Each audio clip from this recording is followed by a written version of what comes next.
예배의 주인이라고 하는 제목으로 함께 하나님의 말씀의 은혜를 나누어 보려고 합니다. 연세가 많으신 어르신들이 안 계셔서 이런 이야기를 할 수 있는 것 같습니다. 네. 특별히 청년들만 있고 또 오늘 온라인 예배는 또 청년 학금청 계정으로 송출을 하다 보니까 조금 자유롭게 이야기를 하도록 하겠습니다. 제가 나이를 먹다 보니까 좀 깜빡깜빡하는 일들이 생기는 것 같습니다. 하루는 그런 일이 있었어요. 제가 소파에 앉아 있다가 물티슈를 좀 가지러 가야지 하고 일어나서 주방으로 갔습니다.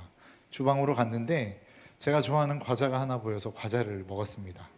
그리고 다시 소파로 돌아왔습니다.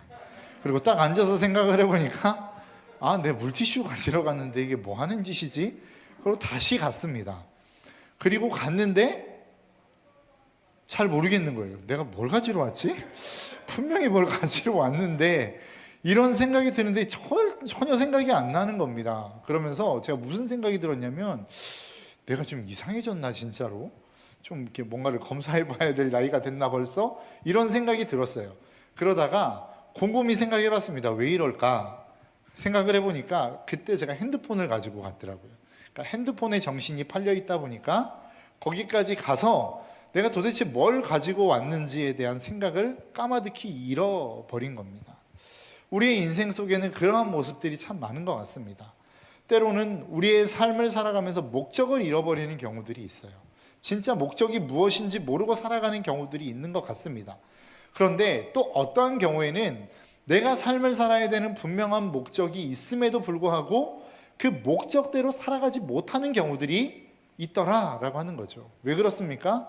그것은 바로 내가 목적을 향하여 나아가는 데 있어서 너무나도 많은 방해 요소들이 있고 마음을 빼앗는 수많은 요소들이 있다 보니까 마음을 빼앗김으로 말미암아 목적을 잃어버리는 경우들이 생기더라라고 하는 거죠.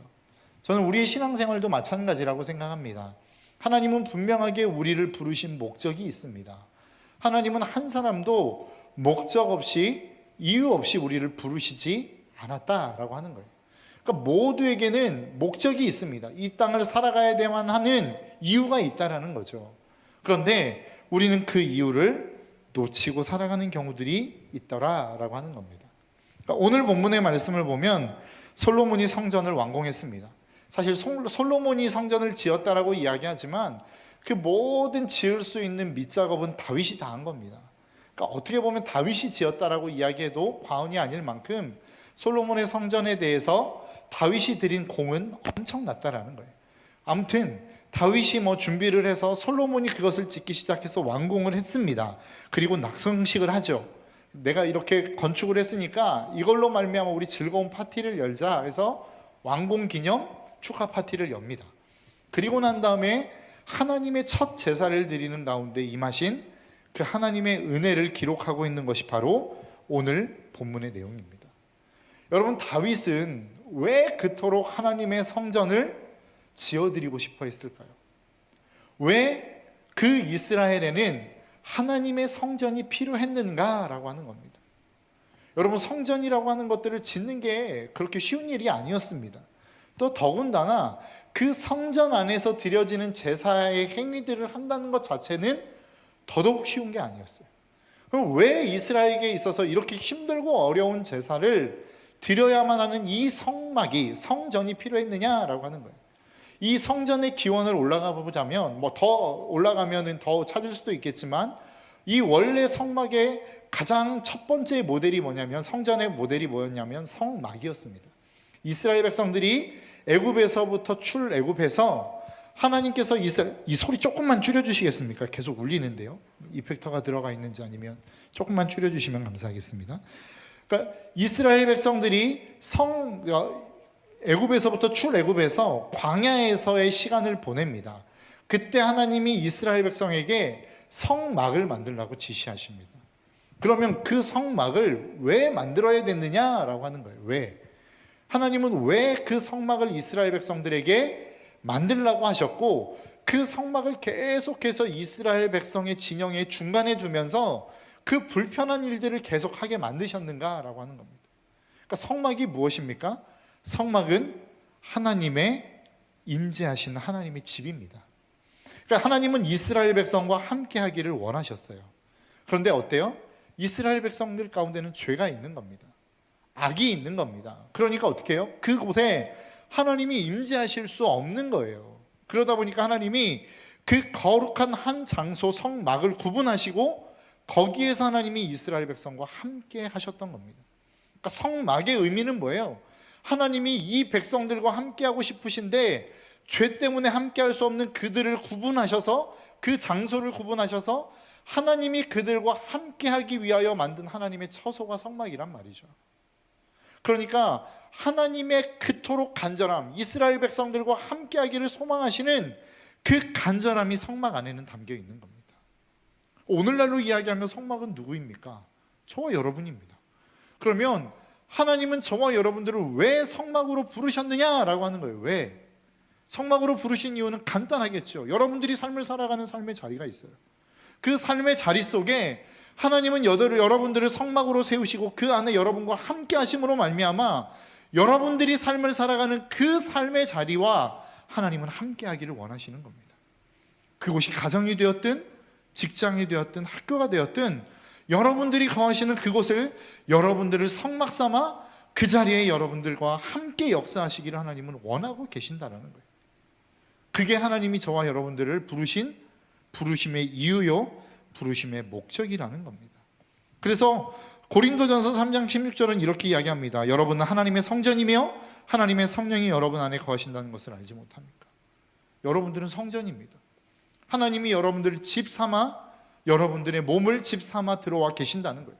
그러면 여러분들이 거하시는 그곳을 통해서 하나님은 여러분들이 머물고 있는 그 자리를 축복하시기를 원하고 있고 그곳을 하나님의 거룩한 땅으로 만들어 가시기를 원하시는 소망이 있다라고 하는 겁니다.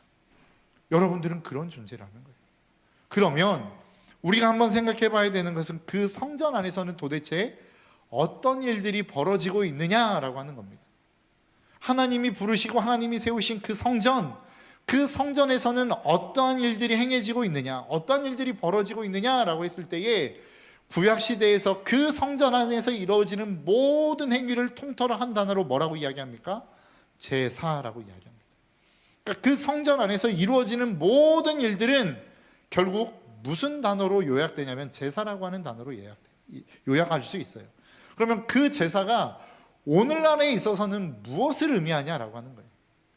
명확하게 똑같은 의미를 가지지는 않겠지만 오늘날은 그 제사를 예배라고 부릅니다.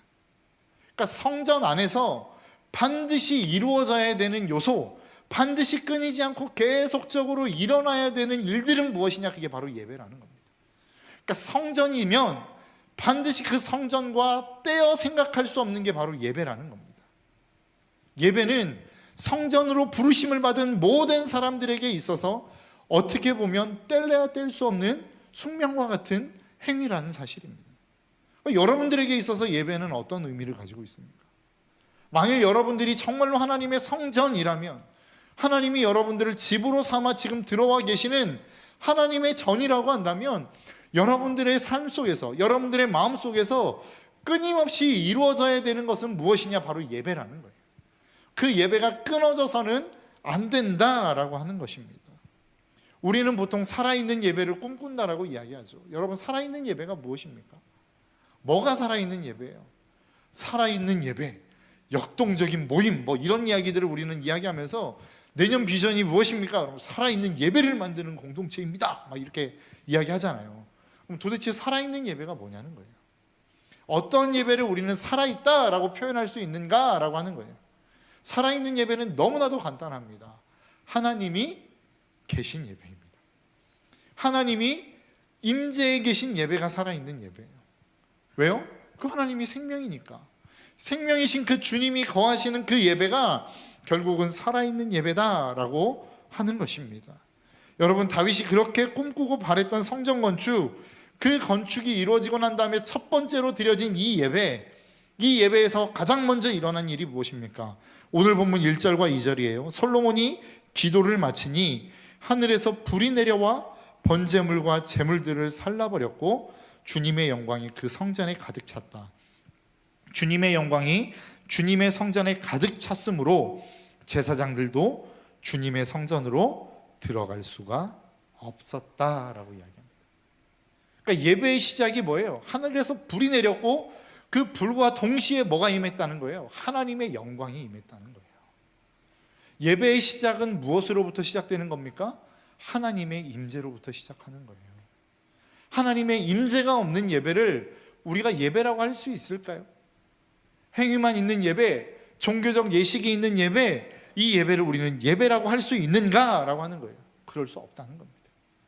아무리 종교적으로 많은 행위를 하고 열심을 가지고 나아간다 할지라도 하나님이 빠진 예배는 더 이상 예배라고 할 수 없다라고 하는 겁니다. 여러분, 제사를 생각해 보시겠어요?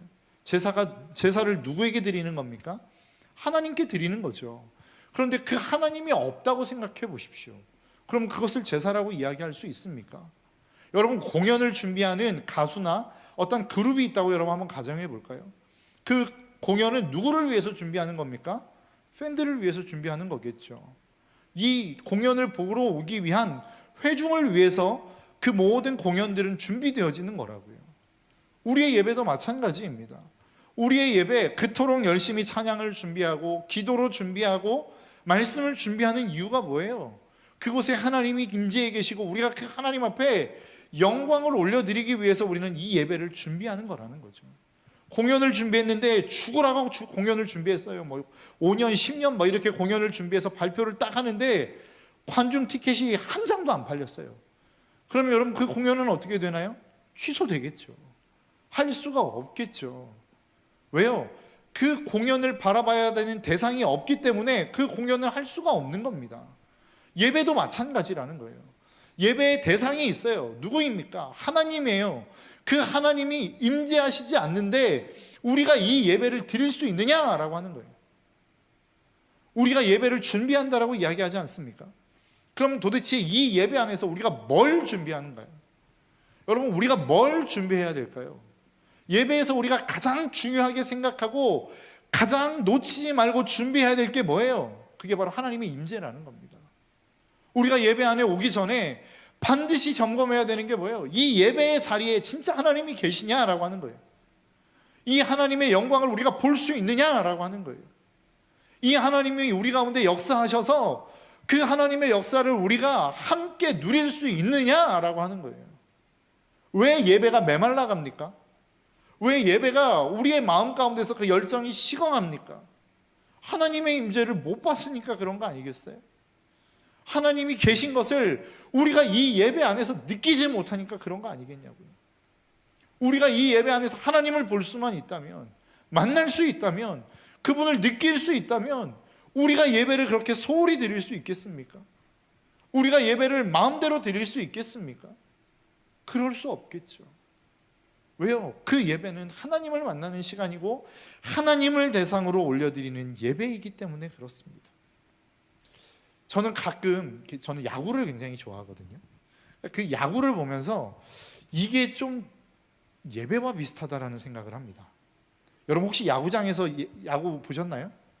그 야구를 보면 그 야구의 행사들이 어떻게 진행되냐면 조금 일찍 가서 보다 보면 이렇게 선수들이 가가지고 막 이렇게 공을 던지면서 캐치볼을 합니다. 캐치볼을 하다가 이제 거의 시간이 다 되면 막 이렇게 운동장을 정비하죠. 그리고 난 다음에 선수들이 막 이렇게 불려집니다. 막 몇 번 타자 누구, 이루수 누구, 막 이렇게 이야기하다가 쫙 서 있어요. 그러다가 음악이 빵 나오면 선수들이 그라운드로 확 뛰어갑니다. 그러면 거기에 대한 응원가가 나오면서 막 거기에 있는 관중들이 막 난리가 납니다. 환호합니다. 막 그 응원가를 같이 따라 부르고 부흥회하는 것도 아닌데 막 그렇게 노래를 불러요. 그러면서 막 한 명 한 명 나올 때마다 응원을 한단 말이죠. 사실 저는 우리의 예배가 그러한 예배라고 생각합니다. 예배를 준비했어요. 우리의 마음을 정비했어요. 그래서 예배의 자리에 딱 나왔는데 그 예배의 대상인 하나님이 딱 임재하시는 겁니다. 그때부터 뭐가 터지기 시작하는 거예요?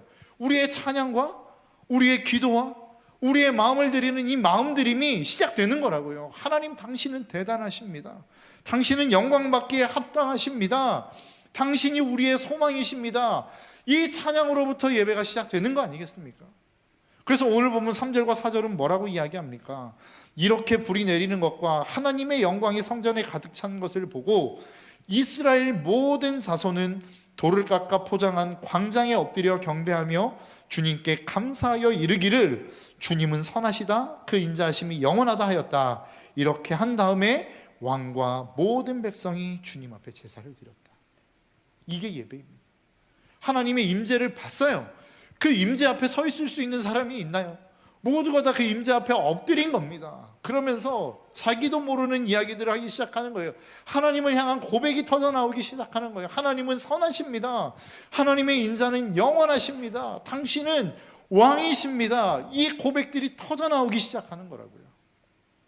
여러분, 우리의 진정한 찬양이 언제 시작됩니까? 하나님이 임재하실 때 시작하는 거예요.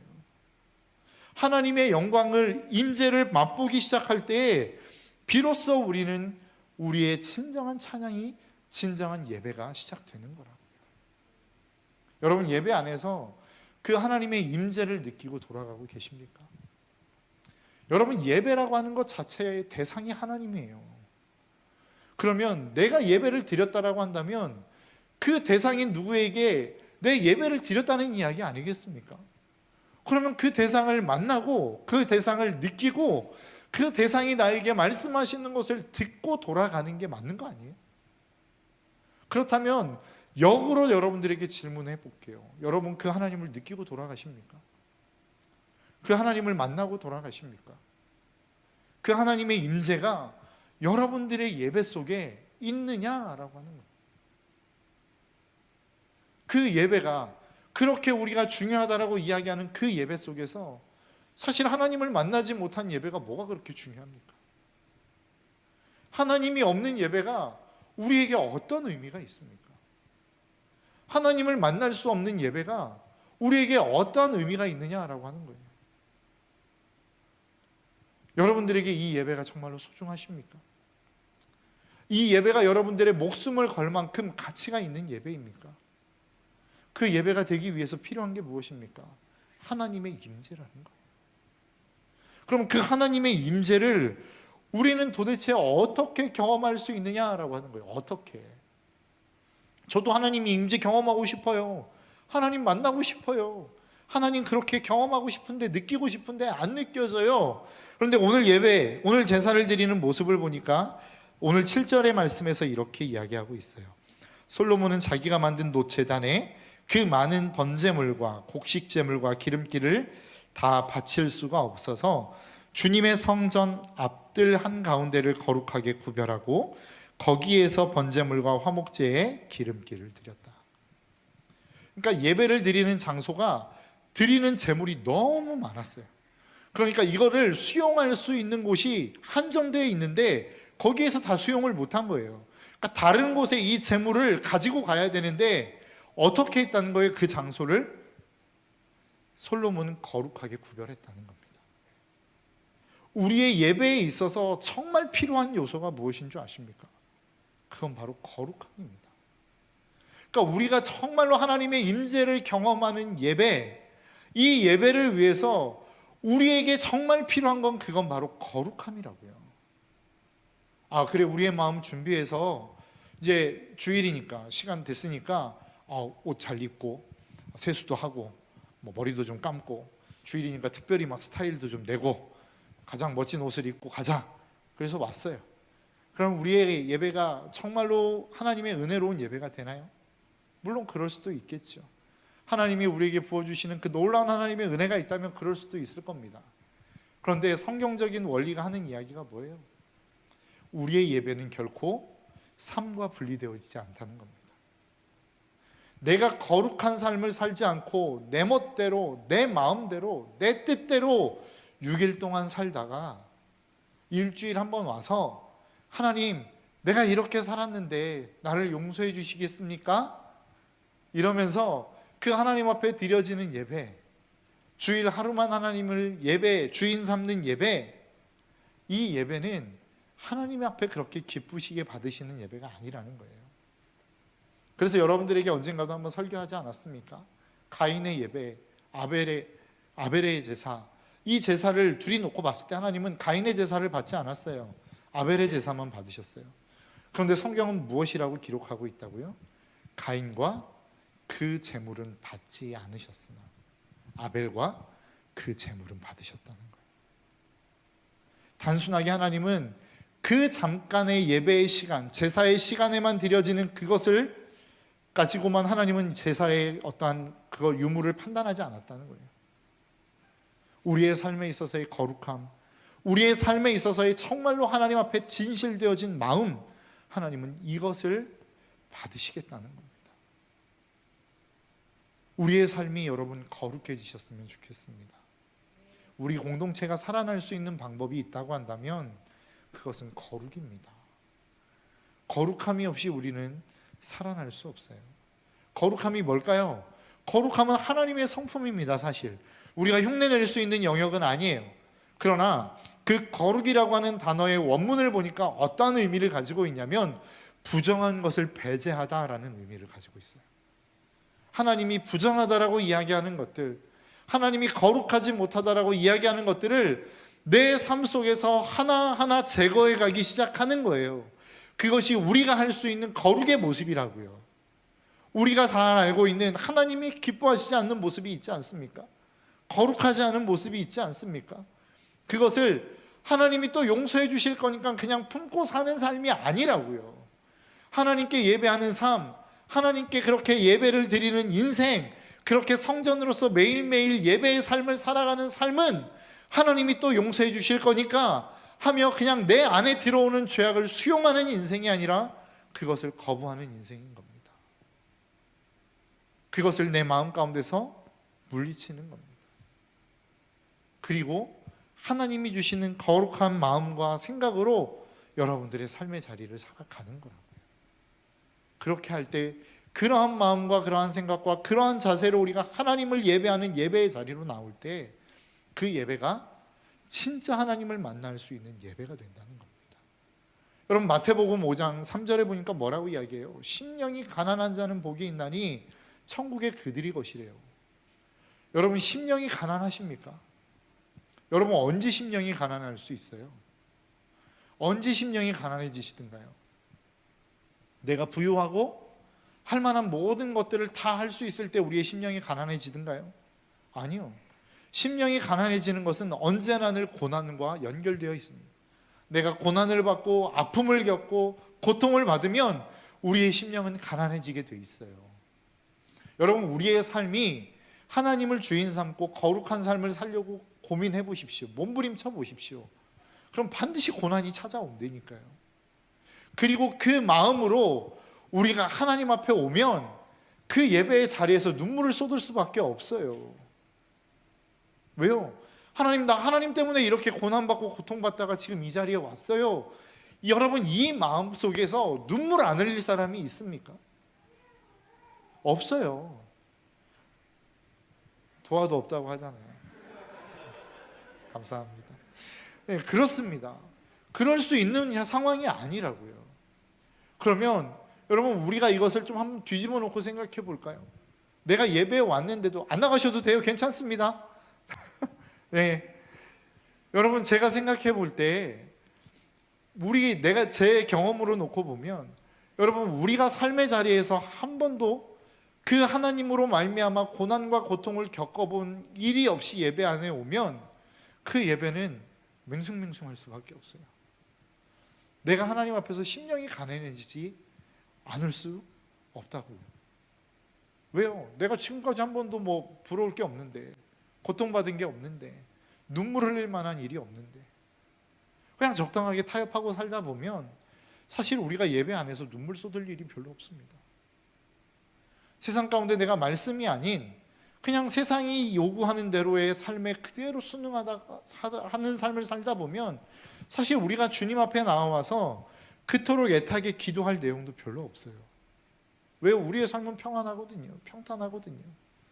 여러분 세상과 함께 그렇게 삶을 살아가는 삶, 적당하게 타협하며 살아가는 삶에 고난이 있습니까? 여러분 우리가 세상과 쉽게 타협하는 이유가 뭐예요? 더 이상 고난받고 싶지 않기 때문에 타협하는 거 아니에요? 세상 속에서 내가 힘들게 살아가고 싶지 않으니까 타협하는 거 아니냐고요. 그런데 거기에서 타협하지 않고 살아보십시오. 그러면 얼마나 많은 희생과 고난과 비난과 조롱이 오는 줄 아십니까?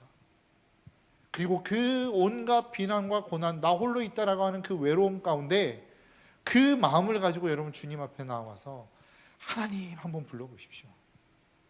그 예배는 그냥 흘러갈 수 있는 예배가 아니에요. 그리고 그러한 인생을 하나님이 그냥 내버려 두지 않아요. 야, 너 예배 왔냐? 그래, 반갑다. 뭐 이렇게 보내는 하나님 아니라고요. 하나님이 또 그 한 주를 살아갈 수 있는 힘과 능력을 공급해 주신단 말이죠.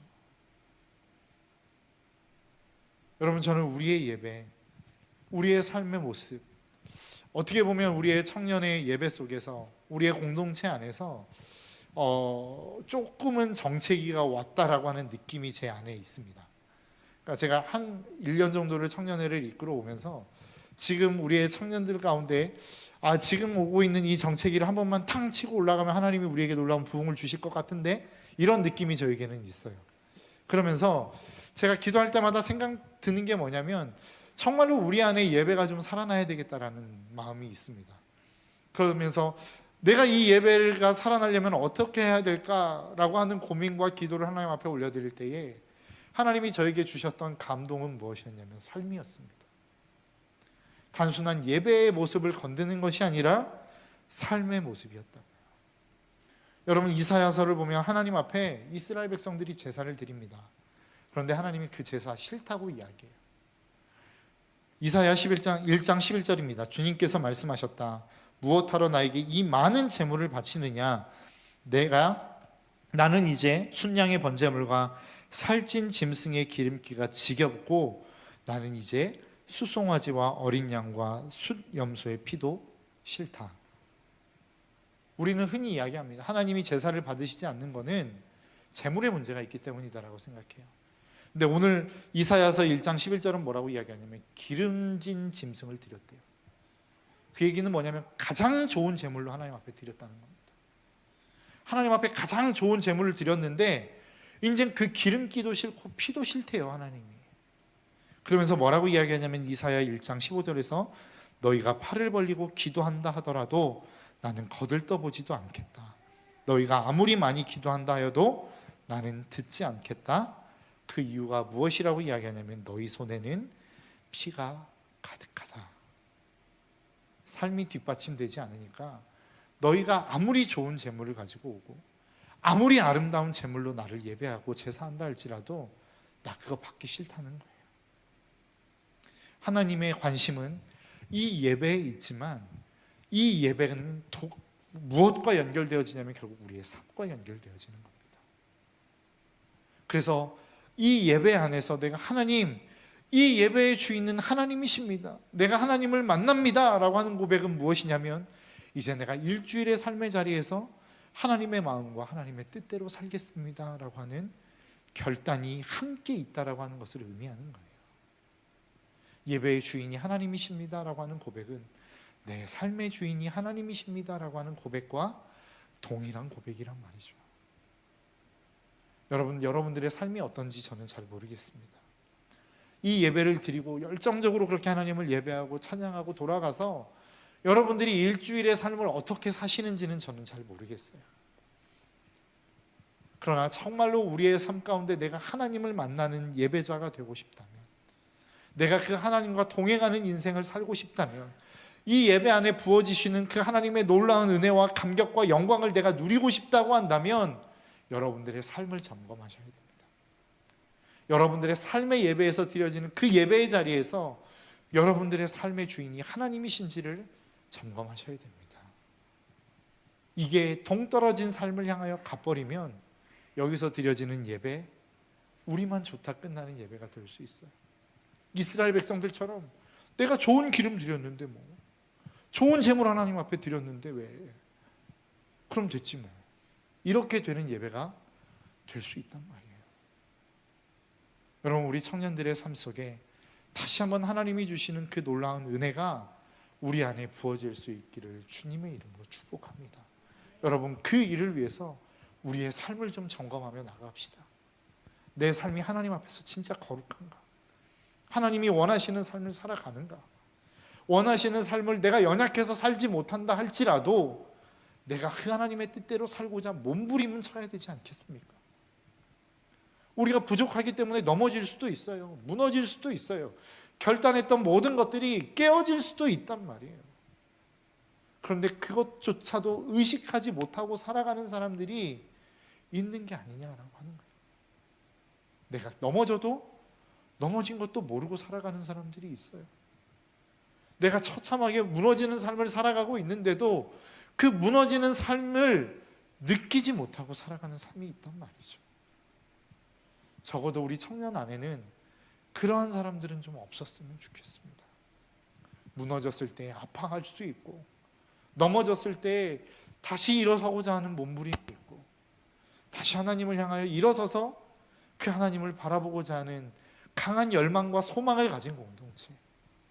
우리 안에 그러한 마음이 있다면, 우리 안에 그러한 소망만 회복될 수 있다면 하나님은 우리 공동체를 다시 한번 놀랍게 일으키실 수 있을 거라고 저는 확실하게 믿습니다. 여러분, 우리가 이 일에 함께 힘써 주시면 감사하겠습니다. 그리고 이 일을 위해서 여러분 함께 기도해 주십시오. 우리 공동체가 그렇게 세워질 수 있도록, 그렇게 하나님의 영광을 위하여 나아갈 수 있도록 함께 기도하고 힘쓰며 나아가는 공동체가 될 수 있기를 주님의 이름으로 축복합니다. 이 시간 우리 함께 찬양하며 나아갔으면 좋겠습니다. 우리 임재라고 하는 찬양인데요, 여러분 잘 아시는 찬양입니다. 하나님, 하늘의 문을 여시고 우리 가운데 임재하여 주십시오. 기도하셨으면 좋겠어요. 그것이 우리의 예배뿐만 아니라 이 예배와 이어지는 우리의 모든 삶의 영역에서 하나님, 우리 가운데 임재하여 주십시오. 그래서 내가 함부로 살지 않게 하여 주십시오. 내 맘대로 살지 않게 해주십시오. 교회에서의 삶과 세상에서의 삶이 다른 삶을 살지 않게 해주십시오. 우리 함께 이 마음을 가지고 함께 찬양하며 나아갔으면 좋겠습니다.